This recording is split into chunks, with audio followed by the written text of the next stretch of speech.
أعوذ بالله السميع العليم من الشيطان الرجيم من همزه ونفخه ونفثه ذلك الكتاب لا ريب فيه هدى للمتقين۔ سورہ بقرہ کی آیت نمبر 2 پر ہم گفتگو کر رہے ہیں۔ ذالک الکتاب پر ہم نے کل بات کی تھی اور کچھ لا ریب فیہ کے سلسلے میں آج کا ہمارا موضوع ہدی للمتقین سے متعلق ہے۔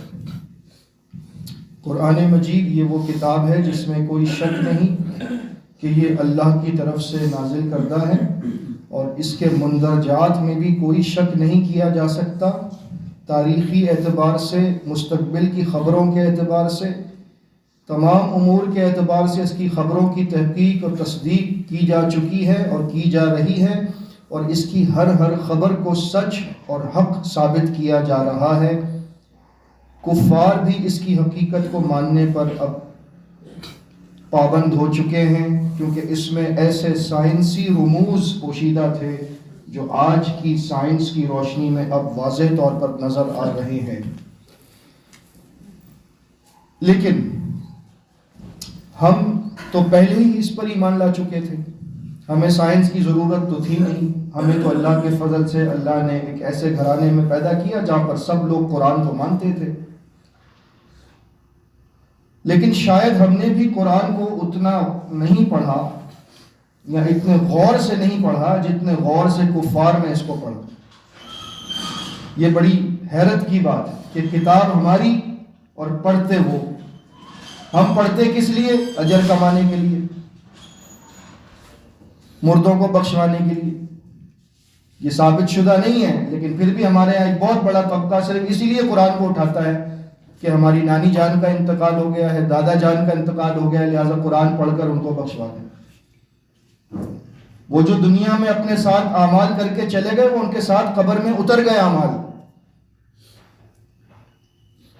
دنیا میں رہتے ہوئے اس کو پڑھنا ہے، نہ یہ کہ اس انتظار میں رہیں کہ ہمارے بعد ہمارے بچے ہمارے لیے پڑھیں گے۔ یہ ہماری خوش فہمی۔ تو قرآن سے محبت کیجئے، اس کو آج پڑھنے کی کوشش کیجئے، مرنے سے پہلے۔ مرنے کے بعد کتنا ہی بخشوا دیا جائے آپ کے کسی کام کا نہیں۔ ہدی للمتقین، یہ ہدایت کی کتاب ہے۔ ہم نے اس سے ہدایت کے علاوہ سب کچھ لیا ہے۔ عدالتوں میں عہد کرنے کے لیے، قسم اٹھانے کے لیے قرآن کو ہاتھ میں لے لیتے۔ بیٹی رخصت ہو رہی ہے، اس کو قرآن کے سائے میں رخصت کرتے۔ جب ہی قرآن کا شکوہ بڑے خوبصورت انداز میں اشعار کی صورت میں لکھا گیا، پڑھا گیا کہ طاقوں میں سجایا جاتا ہوں، آنکھوں سے لگایا جاتا ہوں، تعویذ بنایا جاتا ہوں، دھو دھو کر پلایا جاتا ہوں، جیسے کسی طوطے مینا کو کچھ بول سکھائے جاتے ہیں، میں اس طرح پڑھا جاتا ہوں، میں اس طرح سکھایا جاتا ہوں۔ لیکن قرآن کا اصل مقصد ہم نے حاصل نہیں کیا۔ ہدی للمتقین، قرآن کی ابتدا میں ہی اللہ نے مقصد بتایا ہے کہ یہ متقین کے لیے رستہ بتانے والی کتاب ہے۔ آپ کی اس بات کو جو آج کل بہت زیادہ عام ہے کہ ہمیں اگر رستہ معلوم کرنا ہو تو ہم کیا کرتے ہیں؟ موبائل فون نکالتے ہیں اور جہاں جانا ہے اس جگہ کی لوکیشن ڈالتے ہیں اور جی پی ایس آن کرتے ہیں۔ اس کے بعد وہ موبائل فون ہمیں، گوگل میپس ہمیں بتاتے ہیں کہ جی کہاں سے جائیں گے تو آپ کتنی دیر میں وہاں پہنچیں گے۔ اب آپ کے سامنے وہ میپ آ جائے، آپ کو بتا رہا ہے کہ آپ اتنی دیر میں پہنچ سکتے ہیں اور اس رستے سے جائیں گے تو آپ کو ٹریفک نہیں ملے گا، سکون سے پہنچ جائیں گے، تو آپ اس کو فالو کرتے ہیں یا نہیں کرتے؟ اس کو فالو کرتے ہیں اور اسی لیے آپ وقت پر سکون سے پہنچ جاتے ہیں۔ لیکن آپ کے پاس سب کچھ ہو، آپ موبائل کو رکھیں جیب میں اور آپ راستے میں لوگوں سے پوچھتے رہیں بھائی مجھے وہاں جانا ہے، رستہ بتا دو۔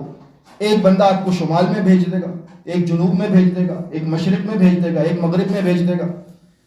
آپ کو ساری جگہوں سے رستہ بتانے والے اپنی اپنی بات بتائیں گے، آپ گھومتے رہیں گے، شاید آپ پہنچ بھی جائیں لیکن بہت دیر سے پہنچیں گے، بڑی تکلیف سے پہنچیں گے۔ تو آپ کے پاس اللہ رب العزت نے یہ میپ دیا ہے، زندگی گزارنے کا میپ، قبر تک جانے کا میپ، جنت تک پہنچنے کا میپ۔ ہم نے اس میپ کو بند کر دیا اور اب ہم دوسروں سے پوچھتے پھر رہے ہیں کہ بھائی کیسے جنت ملے گی، کیسے آخرت میں کامیاب ہوں گے، کیسے دنیا صحیح ہوگی۔ اسی لیے در در کی ٹھوکریں کھا رہے ہیں، ذلیل و رسوا ہو رہے ہیں، پریشان ہو رہے ہیں۔ اگر ہم نے اس میپ کو آج بھی کھول کر نکال لیا تو ہمیں یہ سیدھا راستہ دکھائے گا، اور اس کا راستہ کیا تھا جو ہم نے سورہ فاتحہ میں پڑھ لیا، اہدنا الصراط المستقیم، بالکل سیدھا راستہ ہے، کوئی ٹیڑھ پن نہیں ہے، کوئی پریشانی نہیں ہے، سیدھا جنت میں لے کر جاتا ہے۔ اس سے محبت کریں۔ آپ کو اپنے موبائل سے کتنی محبت ہے؟ آپ کہیں گے نہیں ہے محبت، نہیں، بہت محبت ہے۔ آپ دن میں جتنا وقت موبائل کو دیتے ہیں اس کا 10واں حصہ بھی قرآن کو نہیں دیتے، یہ میں دعوے سے کہہ سکتا ہوں۔ چاہے بہت بڑا علامہ بھی ہوگا نا، وہ بھی موبائل کو زیادہ وقت دیتا ہے قرآن کے مقابلے میں۔ کوئی قاری بھی ہوگا وہ بھی موبائل کو زیادہ وقت دیتا ہے قرآن کے مقابلے میں۔ ہمیں قرآن سے زیادہ موبائل سے محبت ہے، اور یہ محبت کہیں ہمیں اللہ کے دربار میں پھنسوا نہ دے، خیال رکھیے گا۔ اس لیے جتنی محبت جس چیز سے کرنی ہے اس سے اتنی ہی محبت کیجیے۔ قرآن سے محبت سب سے بالا تر ہونی چاہیے تمام محبتوں میں، کیونکہ یہ اللہ کا کلام ہے۔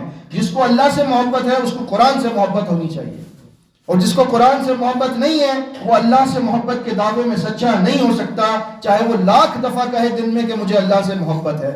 ایسی محبت کسی کام کی نہیں کہ تم اللہ کی بات نہ مانو اور اللہ سے محبت کرتے رہو۔ ایک چھوٹی سی مثال ہے، آپ کو اپنے والدین سے محبت ہے، ہوگی، یقیناً ہوگی، سب کو ہوتی ہے۔ اپنی والدہ کے پاس آپ بستر کے سرانے بیٹھ کر کہیں اماں جان مجھے آپ سے بہت محبت ہے، اماں جان مجھے آپ سے بہت محبت ہے، اور اماں جان کہیں بیٹا بازار سے میرے لیے فلاں چیز لے کر آ جاؤ۔ آپ کا اماں جان آپ سے محبت اتنی ہے کہ جی نہیں چاہتا آپ کے پاس سے جانے کو، میں سامان تو لا کر نہیں دے سکتا لیکن مجھے آپ سے محبت بہت ہے۔ تو آپ بتائیے ایسی اولاد کس کام کی؟ یہ محبت کس کام کی؟ محبت کہنے سے نہیں عمل سے ہوتی ہے۔ جیسے ماں باپ کے لیے کچھ کرتے ہیں تو محبت کا اظہار ہوتا ہے، ایسے ہی اللہ کی اطاعت کریں گے تو محبت کا اظہار ہوگا، کہنے سے کچھ نہیں ہوتا۔ یہ ہدایت کی کتاب ہے۔ ایک ہدایت تو یہ ہے جس کا ذکر سورہ آل عمران میں ہے، ہدی للناس، کہ یہ تمام انسانوں کو ہدایت دیتی ہے کتاب، لیکن یہاں پر جو لفظ استعمال ہوا وہ ہدی للمتقین ہے۔ معلوم ہوا کہ ہدایت کے بھی دو ترجمے، ایک ترجمہ تو یہ ہے کہ یہ ایک ایسی کتاب ہے کہ جو ہدایت دیتی ہے تمام انسانوں کو، لیکن جو اس کی ہدایت پر عمل کرنے کے لیے تیار ہو کر متقی بن جائے گا تو یہ کتاب اس کو یقینی طور پر منزل تک پہنچانے میں مددگار ثابت ہوگی۔ اور متقی کیا ہوتا ہے اس کی بہت لمبی تفصیل ہے، لیکن بس آج مختصر، باقی انشاءاللہ بعد میں، کہ متقی جو لفظ ہے یہ عربی کے جو مادہ ہے وقا، یقی، وقایا سے نکلا ہے۔ اس کا مطلب ہے بچنا، بچ جانا، کسی کے حملے سے بچ جانا، کسی خطرے سے بچ جانا، اور اسی سے اتقا یتقی اتقاؤن سے اسم الفاعل المتقی بنتا ہے، یعنی وہ جو بہت زیادہ بچنے والا ہو، بہت زیادہ احتیاط کرنے والا ہو۔ عرب میں متقی لفظ استعمال ہوتا تھا کہ جب آپ قدم بھی پھونک پھونک کر رکھتے تھے کہ آپ نے اگلا قدم رکھنے سے پہلے زمین کو دیکھا کہ کہیں میں گر نہ جاؤں، آگے کوئی کانٹا تو نہیں ہے، کوئی اور ایسی چیز تو نہیں جو مجھے گرا دے، اتنا پھونک پھونک کر قدم رکھنے والے کو متقی کہا جاتا ہے۔ تو دنیا کے اندر زندگی ایسے گزارنی ہے کہ پھونک پھونک کر قدم رکھنا ہے کہ ہم سے کوئی خطا نہ ہو جائے، رب ناراض نہ ہو جائے، اور ہم اس کے بتائے ہوئے طریقوں پر چلتے رہیں، اس کے عذاب سے بچنے کی کوشش کریں۔ یہی ہے متقی کا اصل مفہوم۔ لیکن شریعت نے متقین کی بہت ساری صفات بتائی ہیں، جن میں سے چند صفات اگلی آیات میں آ رہی ہیں، اور بھی قرآن میں جگہ جگہ متقین کے اوصاف کا ذکر ہے۔ یہ ہمارا اگلا موضوع ہوگا انشاءاللہ۔ اللہ رب العزت ہمیں صحیح معنوں میں متقی بنا دے تاکہ ہم قرآن کی ہدایت پر عمل پیرا ہو کر اللہ کی جنتوں تک پہنچ سکیں۔ آمین۔ استغفر اللہ، استغفر